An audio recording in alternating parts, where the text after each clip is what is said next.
मंगल करण वीतराग विज्ञान।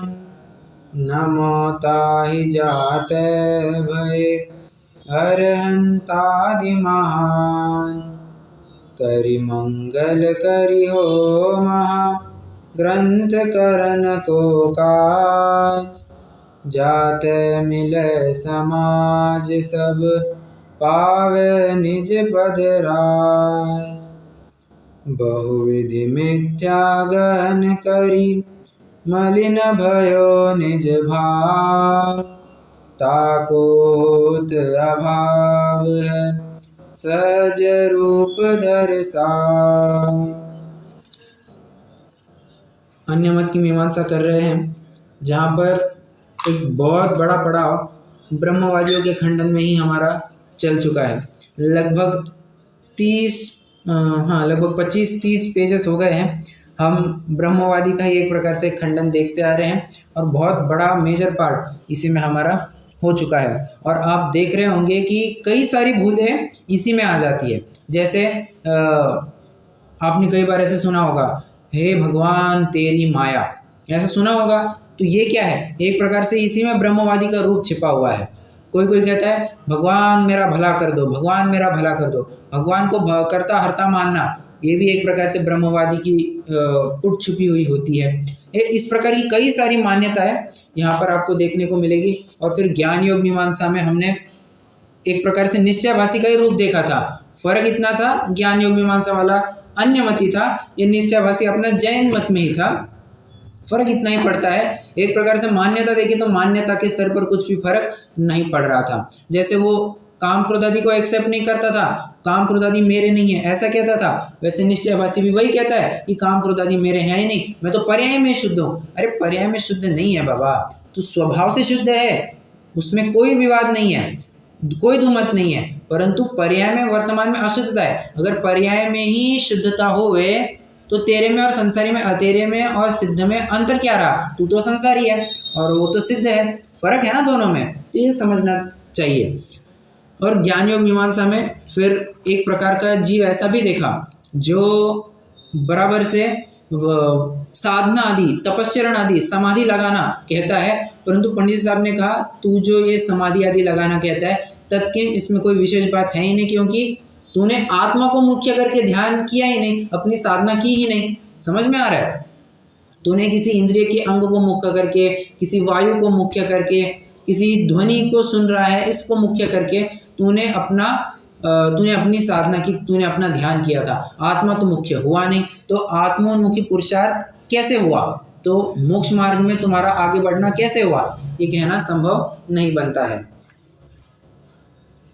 और कल लास्ट में अपन ये एक छोटा सा टॉपिक भी देखा था, बहुत विसंगति देखते हैं। किसी किसी को तो सामान्य तपश्चरण किया, तपश्चरण भी छोड़ो, सिर्फ नामादिक जपा, उसको मोक्ष की प्राप्ति। और किसी को खूब तपश्चरण कहते हैं कि ये तेरे को इसका इतना तपश्चरण करना है, तेरे को वो तपश्चरण करना है, तो जाकर के मुक्ति प्राप्ति होगी। ऐसी विसंगति दिखाते हैं। सो विसंगति का कारण क्या? उन्होंने क्या ऐसे अलग कार्य किया कि उनको मोक्ष प्राप्ति इतने छोटे कार्य से हो गई? और मुझे एक बात बताइए, हाँ कोई परीक्षा है, परीक्षा में पास होने के लिए सबको अलग अलग पेपर बांटे जाएंगे या एक ही पेपर बांटा जाएगा? सबको एक ही पेपर पास करना है या अलग अलग पेपर पास करना है?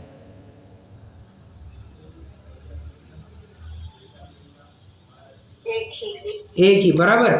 अब अपना मोक्ष मार्ग प्रकाशक का पेपर होगा, तो ऐसा होगा क्या कि शशि जी को मैं पार्ट 7 भेज दूंगा, कुमकुम जी को मैं पार्ट 3 भेज दूंगा, कोमल जी को मैं पार्ट 1 भेज दूंगा, फिर डॉक्टर साहब को अपना पार्ट 4 भेज दूंगा।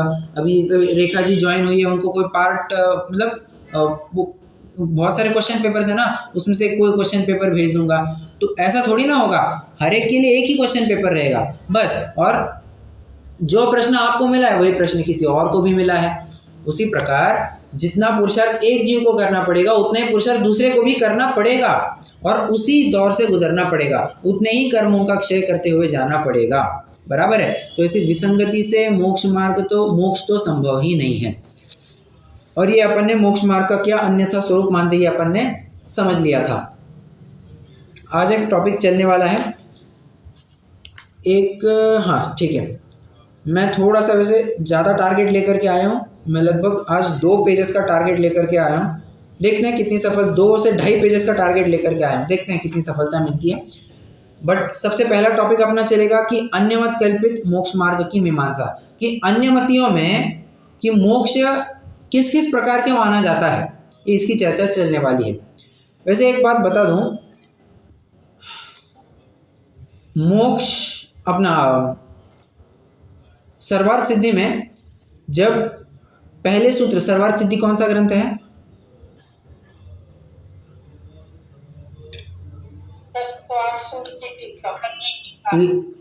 टीकाकार बहुत बढ़िया, बहुत बढ़िया, परफेक्ट। आचार्य पूज्यपाद ये सर्वार्थ सिद्धि के लेखक है, रचयिता है, जो कि तत्वार्थ सूत्र के ऊपर एक काफ़ी मजबूत टीका मानी जाती है। और अगर आपने वैसे शायद ही आपको थोड़ा सर्वार्थ सिद्धि के अध्ययन का प्रसंग बना होगा। ये हमारे यहाँ पे एक विद्वान है, तो वे सहज ही में हम ऐसे चर्चा चल, जनरल टॉक चल रही थी, तो वे कह रहे थे कि ये अपने प्रवीण जी है ना, मैं वैसे थोड़ी सी जनरल इन्फॉर्मेशन दे रहा हूँ आपको, कि वे जब स्मारक में थे तब वे और अपने प्रवीण जी, शायद इंदौर में अभी, तो अपने प्रवीण कुमार जी, डॉक्टर प्रवीण कुमार जी, तो वे बैचमेट रहे हैं, शायद 1-2 साल का फासला होगा, बट वे बैचमेट रहे हैं और साथ में पढ़े लिखे हैं। तो उस जमाने लगभग 1998 वगैरह के आसपास की बात है, तो वहाँ उस समय में ना विद्यार्थियों में ऐसी कॉम्पिटिशन्स चलती थी आपस में ही, क्या कि देखते हैं, तू एक काम कर, तू श्लोक वार्तिक उठा, तू एक काम कर, तू सर्वार्थ सिद्धि उठा, तू एक काम, तो ये एक और टीका उठा, ऐसी तत्वार्थ सूत्र की अनेकों टीकाएं उठाते थे और देखते थे किसमें सबसे ज़्यादा परिभाषाएं मिलती है। ऐसी कंपटीशन चलती थी आपस में। और आपको क्या कहना चाहिए, एक जानकारी के लिए पता होना चाहिए कि सबसे ज़्यादा परिभाषाएं सर्वार्थ सिद्धि में मिलती है। सबसे ज़्यादा परिभाषा है कि इसकी परिभाषा क्या, उसकी परिभाषा क्या, मति ज्ञान की परिभाषा क्या,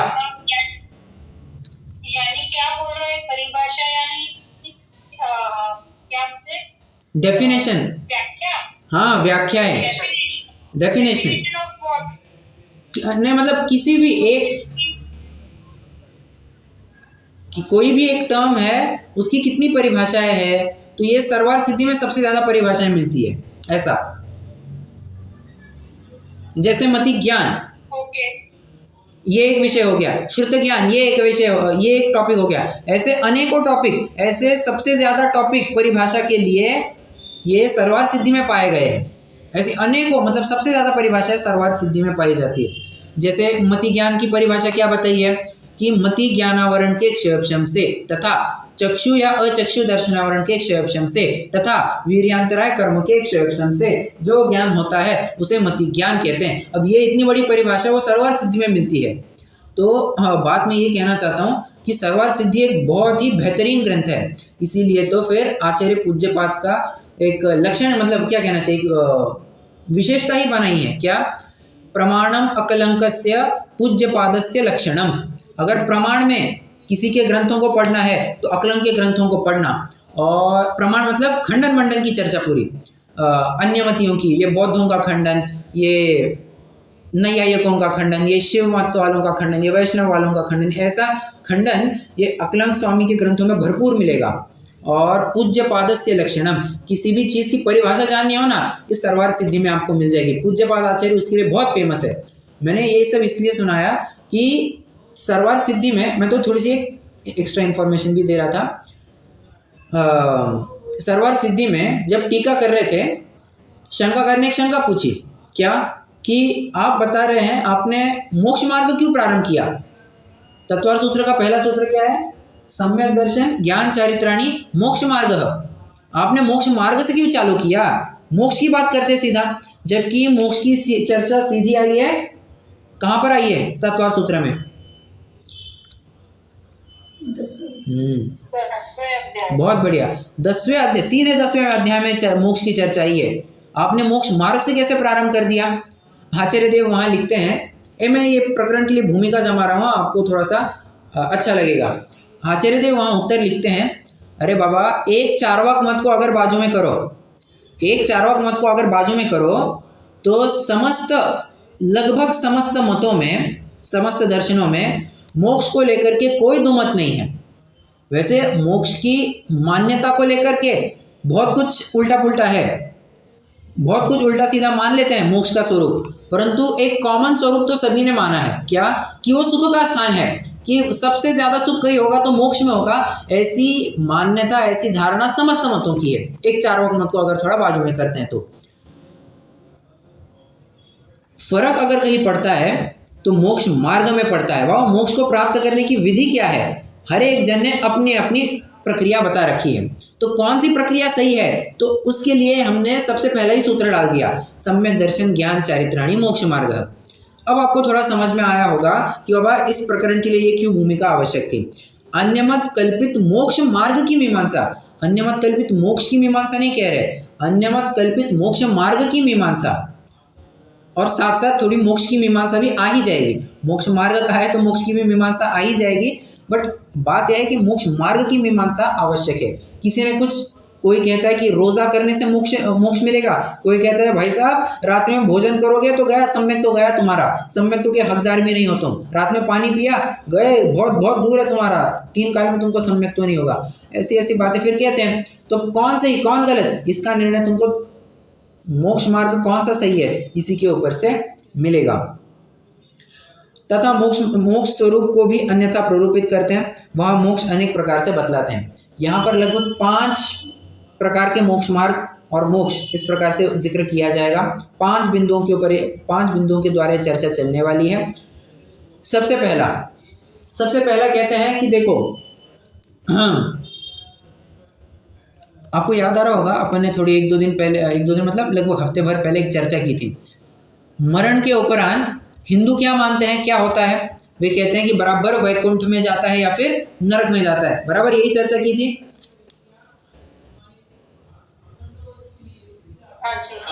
बराबर, तो वही पॉइंट थोड़ा बहुत यहाँ आ रहा है कि वैकुंठ में जाता है, अगर मोक्ष में जाता है मतलब वैकुंठ में जाता है, तो वैकुंठ में जाकर के क्या करता है वह साहब, वैकुंठ में वहां पर ठाकुर और ठकुरानी है, ठाकुर और ठकुरानी है, ये आपस में खूब भोग विलास करते हैं, खूब मजा मारते हैं, एंजॉय करते हैं, और वहां पर तुमको उनकी सेवा करने मिलना यही मोक्ष है। कंसेप्ट क्या है समझना। ठाकुर ठकुरानी वैकुंठ में बसते हैं, आपस में खूब भोग विलास करते हैं और मजा मारते हैं, और तुमने उनकी सेवा करना यही तुम्हारा मोक्ष है। अरे पंडित साहब कहते हैं ये तो कोई बात जैसी नहीं है। सबसे पहली बात, ठाकुर ठकुरानी तुमसे सेवा करके ले, मतलब ये तो सबसे पहले तो ठाकुर ठकुरानी महापराधीन हो गए, क्योंकि उसके बिना किसी का मोक्ष हो नहीं सकता। क्या मतलब वे दुखी सिद्ध हो जाएंगे। ठाकुर ठकुरानी तुम्हारे महापराधीन हो गए तो वे कैसे भगवान कहला सकते हैं। पहली आपत्ति ये जताई। दूसरी आपत्ति ये कहते हैं, क्यों साहब ये क्या कर रहे हो तुम, नौकरी करने से, तुम्हारे किसी की चाकरी करने से, किसी की सेवा करने से ही अगर मोक्ष होता होगा तो एक काम करो ना, जिस प्रकार लोक में राजा की चाकरी करते हो वैसे तुम वहां पर जाकर के ठाकुर ठकुरानी की चाकरी करते हो। फर्क क्या पड़ता है दोनों में। और ये तो साधारण सी तुम्हारी नौकरी लगी है, तुम्हारा प्रमोशन हुआ है, यहाँ पर घरदार बीवी बच्चे वालों की तुम सेवा शुश्रूषा करते थे, तब तो तुम कह देते थे कि हमारे तो 2 ही हाथ है, हम थोड़ी ज़्यादा काम कर सकते हैं, और इस प्रकार से एक्सक्यूज़ तो बन जाता है। परंतु वहाँ पर जाकर के तुम क्या एक्सक्यूज़ दोगे, वहाँ पर तो तुमको 24 घंटे उनके हाथ पैर ही दबाने पड़ेंगे, उनकी सेवा ही करनी पड़ेगी, और इसमें तुम सुख की अनुभूति कैसे कर सकते हो। भला किसी की सेवा करते करते, किसी की चाकरी करते करते कोई सुख का अनुभव कैसे कर सकता है, नहीं कर सकता। इसलिए तुमने जो मोक्ष का स्वरूप माना है ना, वो भी बिल्कुल गलत है। पहला पॉइंट समझ में आया, पहला पॉइंट समझ में आया।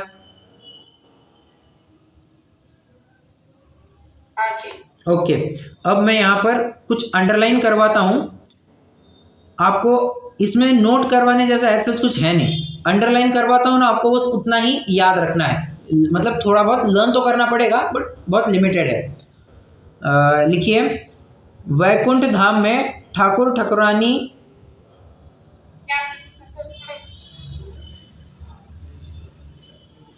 क्या हुआ? आवाज ओके।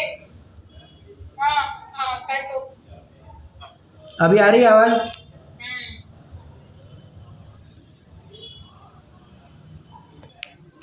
हाँ, तो मैं ये कह रहा था आपको थोड़ा बस अंडरलाइन करना है। क्या अंडरलाइन करना है मैं बताता हूँ। वैकुंठ धाम में ठाकुर ठाकुरानी, पेज 122। हाँ, वैकुंठ धाम में ठाकुर ठाकुरानी, और नीचे की लाइन में देखिए, उनकी सेवा करते रहे सो मोक्ष है। उनकी सेवा करते रहे सो मोक्ष है।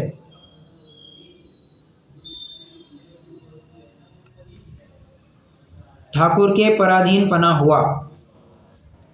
चौथी लाइन में देखिए, ठाकुर के पराधीन पना हुआ।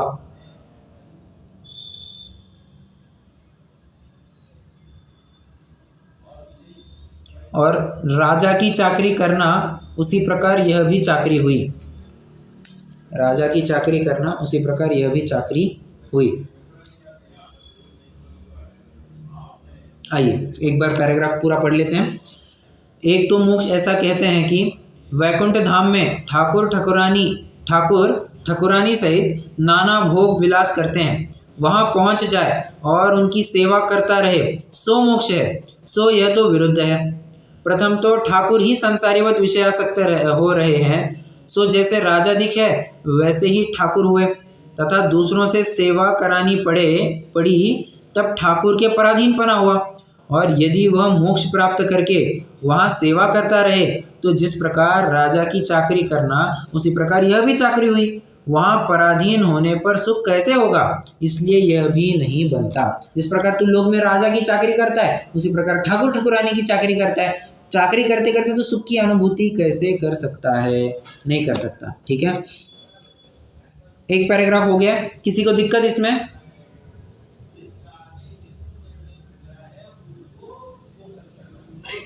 ओके चलो, अब दूसरा पॉइंट देखते हैं।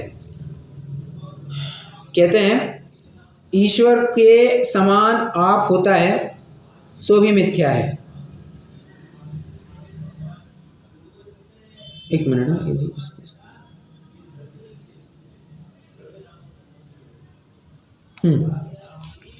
क्या कहते हैं, ईश्वर के समान आप होता है सो भी मिथ्या है।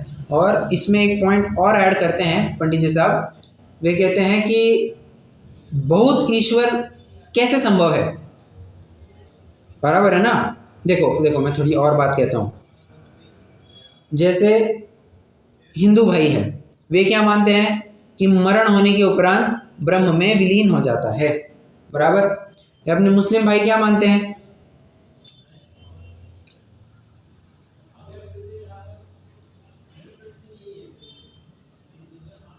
वो जन्नत हो जाता है। जन्नत हो जाता में चले गए ऐसा। क्या क्या? हाँ, जन्नत में चला जाता है। हाँ बराबर, जन्नत में, राइट, जन्नत में चले गए ऐसा मानते हैं। और ये खुदा में, अल्लाह में विलीन हो गए ऐसा मानते हैं। बराबर। तो अब मुझे बताइए कि ये कहते हैं इसमें विलीन हो गए ब्रह्म में, ये कहते हैं खुदा में विलीन हो गए। अब ऐसे हर एक धर्म वाला आपने कहते हैं कि वो भग जा करके भगवान में विलीन होता है। तो जब सब जा करके भगवान में विलीन होते हैं, उनके अपने भगवान में विलीन होते हैं, तो तू बता ये इतने सारे ईश्वर है, क्या ये सारे ईश्वर इस सृष्टि के कर्ता धर्ता कहे जाएंगे? यदि तू कहेगा कि ये कर्ता हर्ता कहे जाएंगे तब तो विश्व का नाश हो जाएगा। आपको याद आ रहा है क्या, मैंने ऐसी कुछ चर्चा की थी कि विनायका विनश्यंती नश्यंती बहुनायका। अगर किसी राज्य में राजा ही ना हो तो भी राज्य का नाश होता है, और यदि दो राजा हो तो भी राज्य का नाश होता ही होता है। याद आ रहा है, ऐसी कुछ चर्चा की है अपन ने? बस यही पॉइंट है वो जहाँ पर ये बात खुल करके आ रही है। तू कहता है कि ये भगवान में विलीन होते हैं, तू कहता है कि अल्लाह में जाकर के विलीन होते हैं। अरे तो एक सही बताना, कौन सी सही बात है? सभी तो सही नहीं हो सकते, सभी जन तो सही नहीं हो सकते। क्यों सभी जन सही क्यों नहीं हो सकते?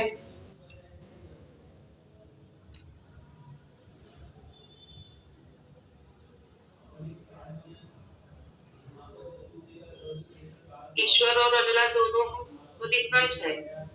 जाए तो एक में जाए, दोनों अलग अलग में क्यों जाए? हाँ, परफेक्ट, बहुत बढ़िया। जब दोनों अलग अलग है, हाँ, अगर दोनों को सही माना जाए तो दोनों अलग अलग क्यों है?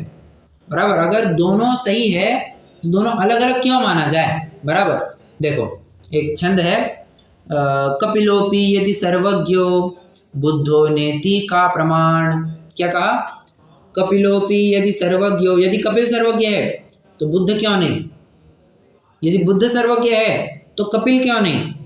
और यदि दोनों सर्वज्ञ है तो दोनों की आपस में बनती क्यों नहीं है? यदि दोनों सही है तो दोनों की आपस में बनती क्यों नहीं है? इतना मतभेद, विरोध क्यों पाया जा रहा है? इसलिए कश्चित एव भवेद गुरु, आचार्य समंतभद्र के आप्तमीमांसा की कारिका का एक पद है, कश्चित एव भवेद गुरु।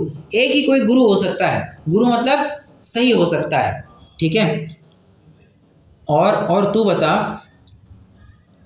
हाँ, कोई आपको एक ऐसा उदाहरण ख्याल में आ रहा है क्या लोक में कि ये भगवान उस भगवान का दास है? जैसे एक उदाहरण तो मेरा ख्याल में आ रहा है, हनुमान को राम का दास मानते हैं, बराबर। ऐसा कोई और उदाहरण है आपके ज्ञान में?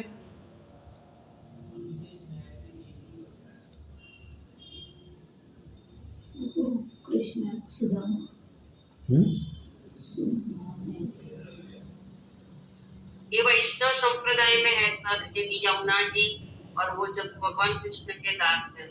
अच्छा, ओके, तो ये भी एक वैष्णव संप्रदाय।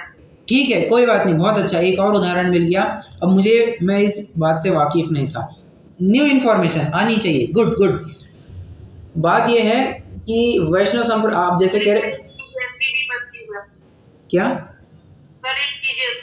सर एक चीज आपने बताई जो उसमें ऐसे भी बनती है कि ये बोल रहे हैं कि भगवान में विलीन हो जाते हैं जाके, तो एक भगवान में सारे जीव विलीन हो जाते हैं या सारे जीव के लिए अलग अलग भगवान होंगे?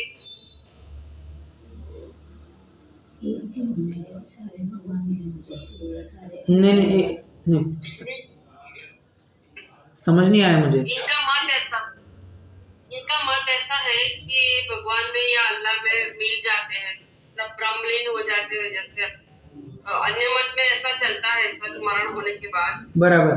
तो एक ही भगवान में जितने जीव यहाँ से जाएंगे तो क्या एक ही भगवान में सारे विलीन हो जाएंगे तो मोक्ष मिल जाएगा, या सबके लिए अलग अलग भगवान होंगे? ये सब हो नहीं सकता सर। राइट, वही चले जाएंगे, ऐसा मानते हैं। करेक्ट, ये अन्य भगवान में विलीन होने वाली बात करते हैं तो। हाँ, बराबर, बहुत सही पकड़ा आपने, भगवान में विलीन होने क्या है, ये हो नहीं सकता। राइट, सही समझा आपने, सही समझा, बहुत बढ़िया। हाँ रेखा जी, वैसे शायद आप पहली बार, जितना मुझे याद है, आप शायद पहली बार ही आ रहे हैं, बट बहुत फटाफट धनाधन उत्तर दे रहे हैं। आप यूट्यूब पर सुनते हैं क्या कक्षाएं? नहीं सर, मैंने आपकी कक्षाएं आगे भी ज्वाइन की थी 2-3 बार, लेकिन टाइम की वजह से ज्वाइन नहीं कर पा रही थी, लेकिन आज तो मैंने याद करके ज्वाइन किया। अच्छा, कोई बात नहीं, आप ज्वाइन करते रहिएगा। आप मतलब बहुत अच्छा ग्रास कर पा रहे हैं। हमारे पहले के 4 मेंबर्स बहुत अच्छे से जमे हुए प्लेयर्स हैं। हाँ, आप भी उसमें आराम से शामिल हो सकते हैं, तो बहुत अच्छा। अच्छा, गुड, चलो, तो बात ऐसी चल रही है। हाँ, तो अपन क्या बात कर रहे थे? हाँ, कोई किसी का दास है क्या? तो हनुमान को एक प्रकार से राम भगवान का भक्त कहा जाता है। जैसे आपने अभी कहा कि वैष्णव धर्म में जमुना को विष्णु का कुछ दास या भक्त माना जाता है, कृष्ण का जो कुछ भी है, कृष्ण का, बराबर। तो आप किसको? मेरा भगवान थोड़ी ना है कोई, मेरा भगवान थोड़ी ना है। हाँ, यहाँ पर अपन ऐसा देख रहे हैं, एक भगवान दूसरे भगवान का भक्त है कि अपन ऐसा कुछ देख रहे हैं, ऐसे उदाहरण देख रहे हैं। तो जैसे अभी हनुमान आदि का उदाहरण दे, तो बात ऐसी है, तो कोई भगवान बड़ा कोई भगवान छोटा हो गया, समझ में आ रहा है? एक भगवान बड़ा एक भगवान छोटा, ऐसे तुम ऐसा डिस्पैरेजिंग रेफरेंस क्यों कर रहे हो? इंग्लिश का बहुत टेक्निकल वर्ड यूज किया मैंने, डिस्पैरेजिंग रेफरेंस, ये बड़ा ये छोटा, वो अच्छे ये बुरे, ये ऐसा क्यों कहते हो? देखो सीनियरिटी जूनियरिटी भगवान में काहे की?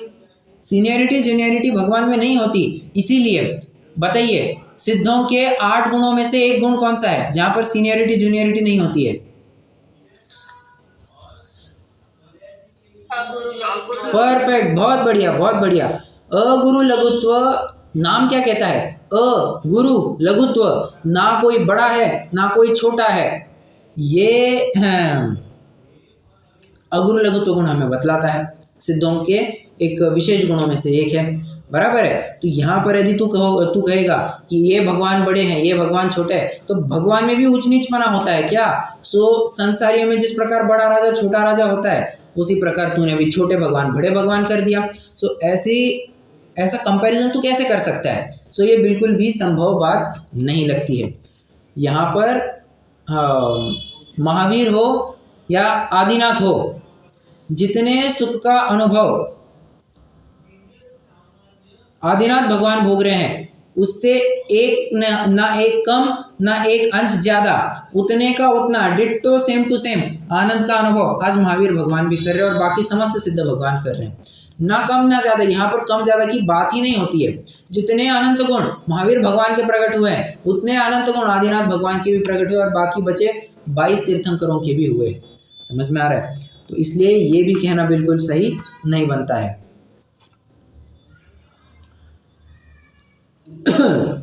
आइए एक पैराग्राफ पढ़ लेते हैं, फिर अंडरलाइन क्या करना है बताता हूँ। तथा एक मोक्ष ऐसा कहते हैं, ये दूसरे प्रकार के मोक्ष की मान्यता। हाँ, ईश्वर के समान आप होता है सो भी मिथ्या है। यदि उसके समान और भी अलग होते हैं तो बहुत ईश्वर हुए। जो अपन कह रहे थे कि हिंदू मत वाले भगवान में विलीन हो जाएंगे, ये मुस्लिम मत वाले कहते हैं कि अल्लाह में विलीन हो जाएंगे, तो ऐसे बहुत सारे ईश्वर हो जाएंगे। लोक का कर्ता हर्ता कौन ठहरेगा? सभी ठहरे तो भिन्न इच्छा होने पर परस्पर विरोध होगा। एक ही है तो समानता तो नहीं हुई। यदि तू कहेगा सभी एक है, हमको तो साक्षात अलग अलग दिखाई देते हैं, हिंदू मुस्लिम इतनी मार काट चल रही है और तुम कहते हो कि सभी एक है, कैसे संभव है? न्यून है उसको नीच पने से उच्च होने की आकुलता रही, तब सुखी कैसे होगा? यदि तुम्हारा भगवान ही सीनियरिटी जूनियरिटी के चक्कर में पड़ा रहे तो सुखी कैसे होगा? वो तो दुखी होगा। जिस प्रकार छोटा राजा या बड़ा राजा संसार में होता है, उसी प्रकार छोटा बड़ा ईश्वर मुक्ति में भी हुआ सो नहीं बनता है। ठीक है, तो यहाँ पर आपको एक लिखना है बहुत ईश्वर, दूसरी लाइन में बहुत ईश्वर, इसको अंडरलाइन कीजिए और नीचे उसके एकदम नीचे परस्पर विरोध होगा, ये अंडरलाइन कीजिए।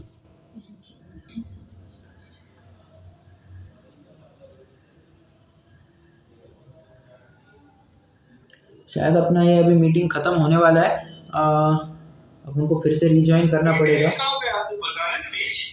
122 मैं 5 मिनट दे रहे ना भैया जी, 8:15 को ज्वाइन किया था ना। हाँ बराबर, तो मतलब टाइम 5 मिनट है टाइम, बट फिर से रिज्वाइन करना पड़ेगा। मैं बस कह दिया मैंने। ठीक है ठीक है, ओ कुछ ऐसी बात नहीं थी, जैसे एक बात कहने की थी। परस्पर विरोध होगा ऐसे कौन? हाँ, बहुत ईश्वर, ये इसको अंडरलाइन करना है, परस्पर विरोध होगा ये अंडरलाइन करना है। और एक लास्ट, छोटा बड़ा ईश्वर मुक्ति में भी हुआ सो नहीं बनता। लास्ट सेंटेंस, छोटा बड़ा ईश्वर मुक्ति में भी हुआ सो नहीं बनता। मतलब एकदम शॉर्ट एकदम की वर्ड्स। इसका मतलब क्या हुआ? छोटा बड़ा ईश्वर नहीं बनता। अगर हम मोक्ष में भी ये बड़ा भगवान ये छोटा भगवान ऐसा अंतर करने लग जाएंगे, ये बात तो संभव ही नहीं है ना, ये बात कह रहे हैं। ठीक है, क्योंकि छोटा बड़ा ऐसा रेफरेंस देंगे, ये छोटा है ये बड़ा है ये सीनियर ये जूनियर है, तो जूनियर को सीनियर के प्रति रोज तो क्या कहे, एक जलन तो होगी, समझ में आ रहा है? तो वैसी बात कह रहे हैं, राग द्वेष वाली बातें राग द्वेष वाली बात आ जाएगी, या जलन होने लग जाएगी, ये मुझसे बड़े हैं, तो आकुलता होगी। और आकुलता कहेंगे तो भगवान सुखी तो कैसे हुआ, भगवान के सुख पने के ऊपर आरोप आ जाता है, मतलब दिक्कत आ जाती है। चलिए, दूसरा पॉइंट हो गया। अब तीसरा पॉइंट देखते हैं। तीसरे पॉइंट में क्या कहते हैं कि एक मोक्ष तो ऐसा कहते हैं जहां पर जिस प्रकार मतलब सॉरी मरण होने के बाद या फिर मोक्ष होने के बाद लॉ में लॉ मिल जाती है। अलग अलग कंसेप्ट है। अब ये मत मिक्स करना कि वैकुंठ वाला तो कह रहे थे वो कैसे हुआ, और ये लॉ में लॉ मिल जाने की बात करते हैं, ज्योति में ज्योति मिल जाने की बात करते हैं। ये अलग अलग मान्यता है सारी। एक जन कहता है कि ठाकुर ठाकुरानी की सेवा करेंगे, एक जन कहता है कि ज्योत में ज्योत मिल जाती है। इस प्रकार की मान्यता करते हैं। पंडित जी साहब कहते हैं तू बता, ज्योत में ज्योत अगर मिल जाती है तो ये ज्योत डे बाय डे बढ़नी चाहिए थी। जिस प्रकार मेरे पास 1 लीटर पानी है, आपके पास 1 लीटर पानी है, दोनों को मिलाएंगे तो 1 लीटर हो गया, 2 लीटर होगा, 2 हो गया। और हर एक जन ऐसे 1-1 लीटर डालता जाएगा तो बढ़ेगा या उतना ही बना रहेगा, बढ़ेगा, बराबर है। तो उसी प्रकार एक ज्योत, बड़ी ज्योत में छोटी ज्योत तुम मिलने की बात करते हो, लॉ मिलने की बात करते हो, तो लॉ तो डे बाय डे बढ़नी चाहिए थी। तो ये तो तुमने कुछ माना ही नहीं, और लॉ तो वैसी की वैसी बनी कहते हो। और तू बता, जब ज्योत में ज्योत मिल जाती है तो वह जीव ब्रह्म में विलीन हुआ या नहीं हुआ? फिर से वही वाली बात जो अपन पहले चर्चा कर चुके हैं, वो ज्योत मिली है या नहीं मिली है। यदि तू कहेगा मिली है तो वो अपना पहले वाला पॉइंट क्या, तो ज्योत तो डे बाय डे बढ़नी चाहिए थी, सो तो होती है नहीं। और यदि तू कहेगा कि नहीं मिली है तो फिर तेरा पहले वाला स्टेटमेंट गलत हो जाएगा। तूने तो कहा था कि मिलती है और अब तू कह रहा है नहीं मिलती है, सो बात कैसे बनेगी? तुम्हारे ही कथन में विरोध पाया जा रहा है। समझ में आ रहा है? ये बात यहाँ पर समझनी चाहिए। छोटा सा पॉइंट है, आइए इसको पढ़ लेते हैं। तथा एक मोक्ष ऐसा कहते हैं कि वैकुंठ में दीपक जैसी एक ज्योति है, वहाँ ज्योति में ज्योति मिल जाती है, सो यह भी मिथ्या है। दीपक की ज्योति तो मूर्तिक अचेतन है, ऐसी ज्योति वहाँ कैसे संभव है? मतलब क्या कहा? दीपक की ज्योति तो मूर्तिक है। अब ये अग्नि है, ये तो मूर्तिक है, वो दिखाई देती है, और आत्मा है अमूर्तिक। तो अमूर्तिक वस्तु मूर्तिक रूप कैसे परिणमित हो सकती है? तो ये भी बात नहीं जमती है। तथा ज्योति में ज्योति मिलने पर यह ज्योति रहती है या विनष्ट हो जाती है? यदि ज्योति रहती है तो ज्योति बढ़ती जाएगी, तब ज्योति में हीनाधिकपना होगा और विनष्ट हो जाती है, तो अपनी सत्ता नष्ट हो, ऐसा कार्य उपादेय कैसे माने? इसलिए ऐसा भी नहीं बनता। एक पॉइंट यहाँ पर मेरा कहना रह गया, यदि मिलने पर खत्म हो जाती है वो लॉ, तो सत्ता कोई अपनी सत्ता कोई नाश करके कोई रहना चाहेगा क्या? जैसे मान के चलिए अभी अपने पिछले साल का ही जो लोकसभा के जो चुनाव हुए थे उसी का उदाहरण लीजिए। उसमें बीजेपी को लगभग मिले थे कुछ 253 शायद कुछ सीटें मिली थी, कांग्रेस को लगभग कुछ 215 मिली थी, बराबर ऐसा कुछ है, लगभग है, ठीक है। अब देखिए, चाहे तो बीजेपी और कांग्रेस अपनी युति बना करके संगठन की सरकार बना करके मतलब सरकार बनाएंगे, परंतु मुझे बताइए बीजेपी का झंडा लहराएगा या कांग्रेस का झंडा लहराएगा या आधा आधा लहराएगा?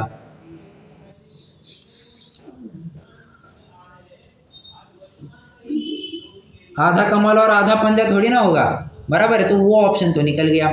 और कांग्रेस का हाथ लहराएगा ये भी कहना संभव नहीं, क्यों? ज़्यादा वोट तो बीजेपी को मिले हैं। समझ में आ रहा है? तो हाँ, वो तो ऐसी बात हो गई ना कि कांग्रेस अगर अपनी सत्ता मिटा करके भाजपा में चली जाती है, बीजेपी में चली जाती है, तो वो कहेंगे तो फिर वो कुछ बात बढ़ेगी, परंतु कांग्रेस अपनी सत्ता थोड़ी ना मिटानी चाहेगी, वो तो बरकरार बनाए रखनी चाहेगी।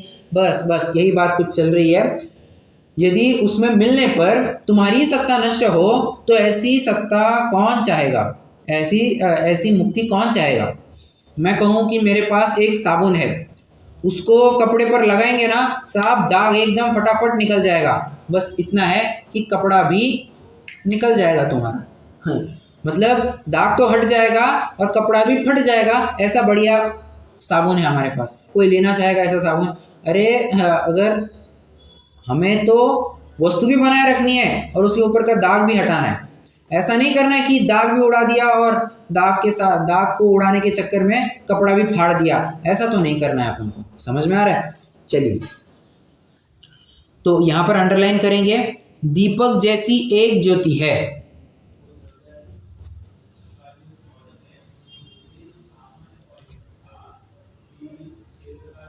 दीपक की ज्योति तो मूर्तिक अचेतन है। ये अंडरलाइन कीजिए, दीपक की ज्योति तो मूर्तिक अचेतन है।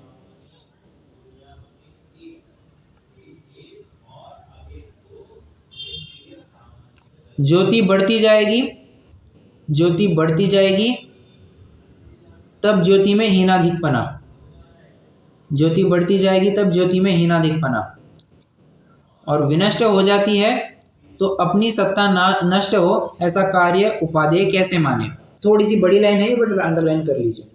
विनष्ट हो जाती है तो अपनी सत्ता नष्ट हो ऐसा कार्य उपादेय कैसे माने।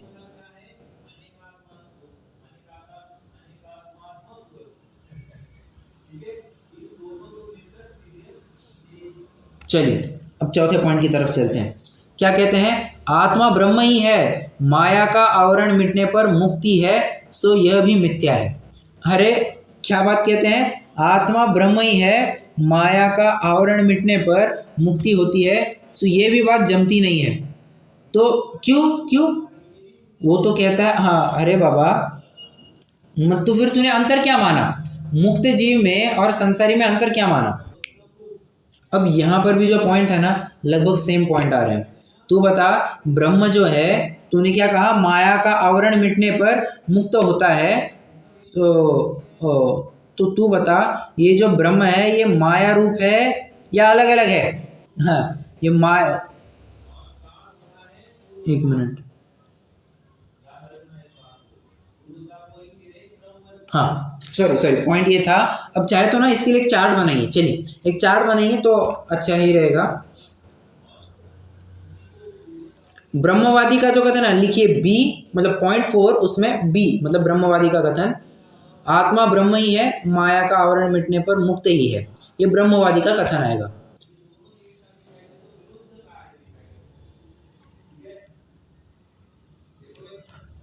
पंडित जी का उत्तर।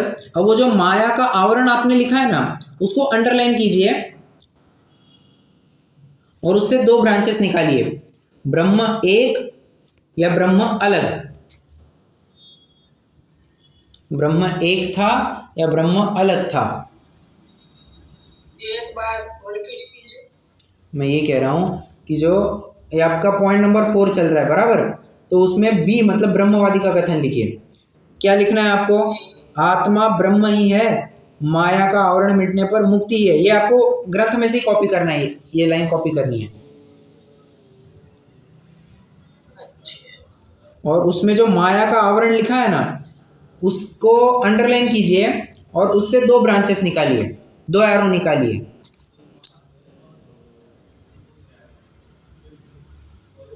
एक तरफ लिखिए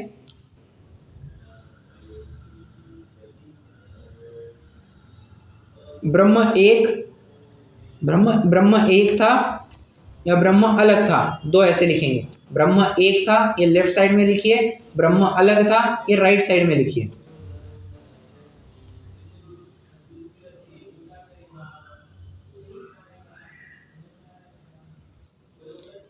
अब देखो, यदि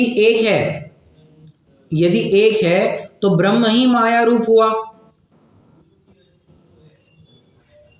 तो ब्रह्म ही माया रूप हुआ या ब्रह्म ही मायावी हुआ, ऐसा भी कह सकते हैं। सो तो बात बनती है नहीं, क्योंकि ब्रह्म को तो तुम शुद्ध मानते हो और माया तो अशुद्ध है। सो माया, शुद्धता और अशुद्धता ये एक कैसे कह सकते हो तुम? तो ये कहना तो नहीं बनता है। और यदि तू कहता है, अब राइट साइड में आइए, यदि तू कहता है कि ब्रह्म अलग है, यदि ब्रह्म अलग है तो माया दूर होने पर ब्रह्म में मिलता है, अस्तित्व रहता है या नहीं रहता है? क्या राइट साइड में क्या लिखा था? अलग है। अलग है तो आपको दो ब्रांचेस निकालने हैं। मिलने पर, ब्रह्म में मिलने पर अस्तित्व रहता है नहीं रहता है, उसके फिर से दो एरोज निकालिए।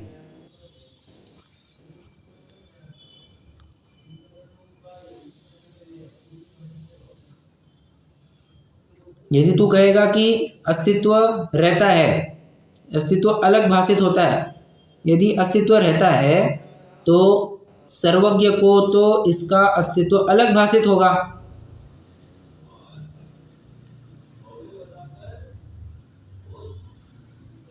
मतलब अस्तित्व जब अलग है तो मिला, ऐसा कैसे कह सकते हो? आपको इतने लिखना है, तो मिले हैं ऐसा कैसे कहेंगे?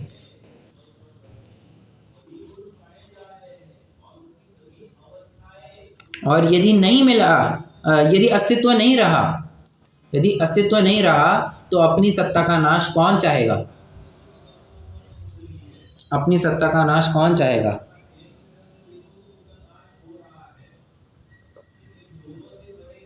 हो गया, ये अपना कंप्लीट हो गया। आइए फटाफट एक पैराग्राफ पढ़ लेते हैं। तथा एक मोक्ष ऐसा कहते हैं कि आत्मा ब्रह्म ही है, माया का आवरण मिटने पर मुक्ति ही है, सो यह भी मिथ्या है।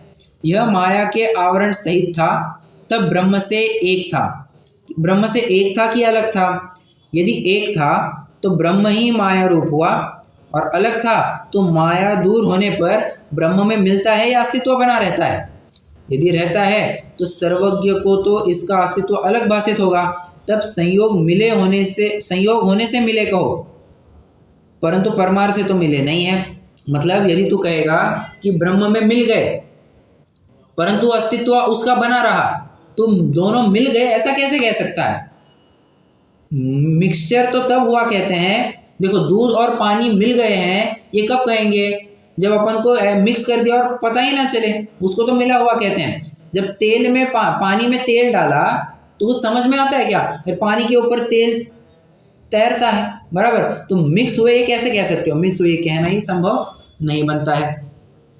बस उसी तरह की यहाँ कुछ बात कह रहे हैं। अलग भाषित होगा तब संयोग होने से मिले कहो, परंतु परमार्थ से तो मिले नहीं है। तथा अस्तित्व नहीं रहता है तो अपना अभाव होना कौन चाहेगा? इसलिए यह भी नहीं बनता। ठीक है, अब लास्ट पैराग्राफ देखते हैं। हालांकि ये मुस्लिम मत संबंधी विचार भी कंप्लीट करना था, पर ठीक है कोई बात नहीं, इसको अपन कल कंप्लीट करेंगे। बट एक लास्ट पैराग्राफ देख करके आज रुक जाएंगे। अब लास्ट वाला टॉपिक तो बहुत ज़बरदस्त है। कोई मत ये मानता है कि बुद्ध्यादि गुणा उच्छेदा मोक्ष। क्या कहते हैं? बुद्ध्यादि गुणा उच्छेदा मोक्ष, मतलब बुद्धि आदि गुणों का अभाव होना वही मोक्ष है। हाँ, इस मान्यता को खूब आड़े हाथ लिया है। अन्य मतियों ने भी जो इस मान्यता को स्वीकार नहीं करते, उन्होंने भी इस मान्यता को खूब आड़े हाथ लिया है। कहते हैं बाबा, सुख अगर बुद्धि ही नहीं रहेगी तो सुख भोगेगा कौन? जैसे आपकी लड़की के लिए एक वन लड़का देखा है, सब एकदम बढ़िया है, बाप की एकदम इतनी सारी जागीर है, खुद इतनी बड़ी फैक्ट्री का मालिक है, ये है वो है, सब मतलब नौकर चाकर सब लगे, भोगों के अंबार लगे। बस बात इतनी सी है कि वो थोड़ा सा उसका स्क्रू ढीला है। स्क्रू ढीला है मतलब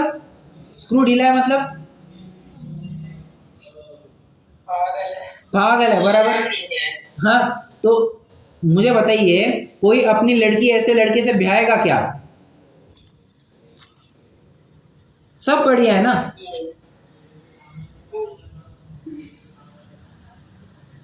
नहीं ब्याहेगा। क्यों?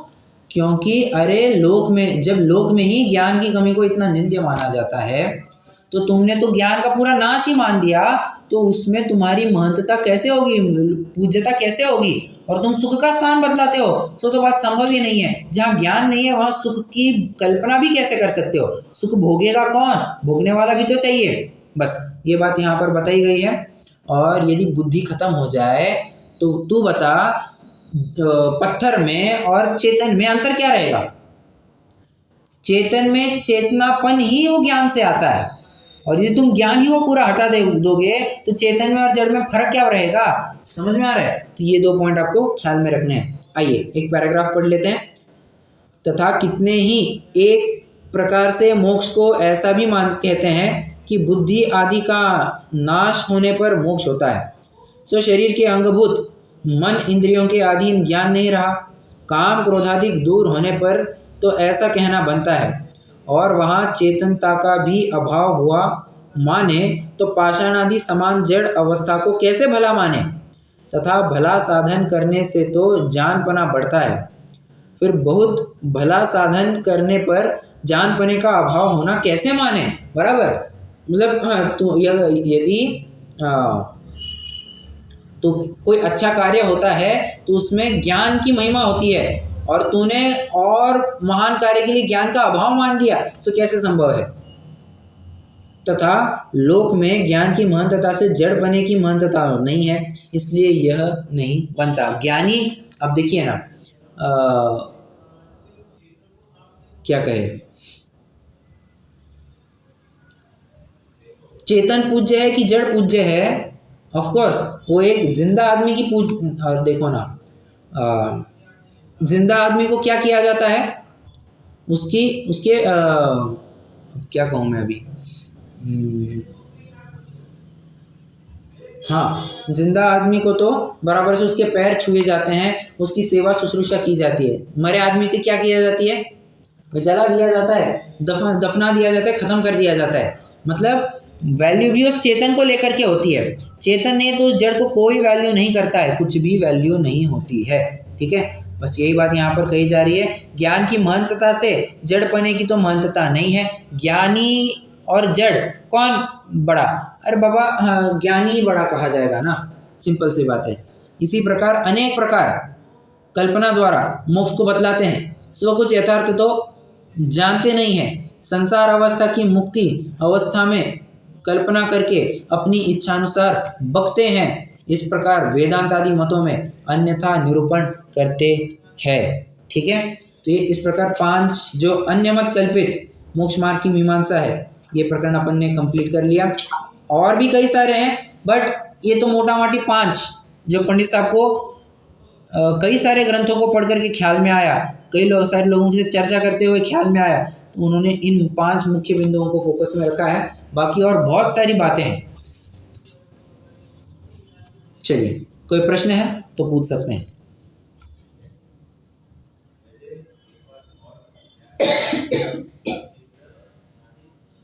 नहीं है? चलिए रुकते हैं, जिनवाणी स्तुति करेंगे।